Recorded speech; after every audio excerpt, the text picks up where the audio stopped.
حضرت عبداللہ ابن عباس رضی اللہ تعالیٰ عنہ سے مروی ایک روایت ہے، میں ایک دن حضور کے پیچھے بیٹھا ہوا تھا، سواری میں حضور کا ردیف تھا، تو حضور نے فرمایا، اے بیٹے، اے لڑکے، میں تجھے کچھ کلمات سکھاتا ہوں، تو اللہ کے حقوق کا خیال رکھ تو وہ تیری حفاظت فرمائے گا۔ تو اللہ تعالیٰ جل شانہ کے احکام کی حفاظت کر، تو اسے اپنے سامنے پائے گا۔ اذا سألت فاسأل اللہ، جب سوال کرے تو اللہ سے ہی سوال کرے، اللہ سے مانگنے کا مزاج پیدا کر لیں کہ فرمایا تمہارے جوتے کا تسمہ بھی ٹوٹ جائے تو وہ بھی اللہ سے مانگو۔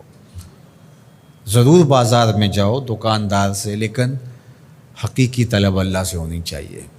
بات بات پہ اللہ سے سوال کرو، بڑی سے بڑی چیز بھی اس سے مانگو، چھوٹی سے چھوٹی چیز بھی اسی سے طلب کرو۔ ہماری ساری ضرورتوں کا کفیل ہمارا رب، ہمارا مالک ہے۔ تو دوسری نصیحت یہ کی کہ جب تو استعانت طلب کرے، مدد طلب کرے تو اللہ سے ہی استعانت طلب کرے۔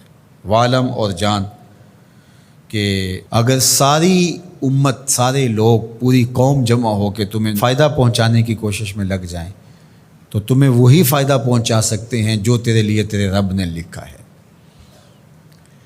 اور فرمایا وَإِنِ اجْتَمَعُوا عَلَىٰ أَن يَضُرُّوكَ بِشَيْءٍ، اور اگر تمہیں نقصان پہنچانے کے درپے ہو جائیں، لَمْ يَضُرُّوكَ إِلَّا بِشَيْءٍ قَدْ كَتَبَهُ اللَّهُ عَلَيْكَ، تو تجھے صرف وہی نقصان پہنچا سکتے ہیں جو اللہ نے تیرے لیے لکھا ہے۔ سارا زمانہ بھی مخالف ہو جائے، تیرا کچھ نہیں بگاڑ سکتا۔ ہاں، تیرے مقدر میں اگر کوئی چیز، کوئی بگاڑ لکھا ہے تو وہ ہوگا، اس کا ذریعہ وہ بن جائیں گے۔ تو اس لیے پھر اسی سے مانگو، اسی سے طلب کرو۔ رفعت الاقلام وجفت الصحف، جو لکھنا تھا اللہ نے لکھ دیا، لکھنے کے بعد قلم اٹھا لیا گیا اور جن صحیفوں پہ لکھا تھا وہ خشک ہو گئے، اب کتابیں بند ہیں، تو اس لیے اس نے تیرے لیے جو لکھا ہے وہ ہو کے رہے گا، تو خام خواہ لوگوں سے ڈرنے کی ضرورت نہیں ہے، اور تیرا فائدہ، تیرا نقصان اسی کے دستے قدرت میں ہے، تو اسی سے طلب کر، اسی سے مانگ۔ اور فرمایا تو اللہ تعالیٰ جل شانہ کو رخاء میں، خوشحالی میں یاد کر، یعرف کا فی الشدہ، وہ تجھے مشکل میں پہچانے گا۔ یعنی جو شخص خوشحالی کے دور میں اس کے پاس دولت ہے، صحت ہے، تو اللہ تعالیٰ کو فراموش نہیں کرتا، اللہ اس کی بدحالی کے زمانے میں اس کو فراموش نہیں کرتا۔ وعلم، اور جان، ان النصر مع الصبر، کہ جو مدد ہے وہ صبر کے ساتھ آتی ہے۔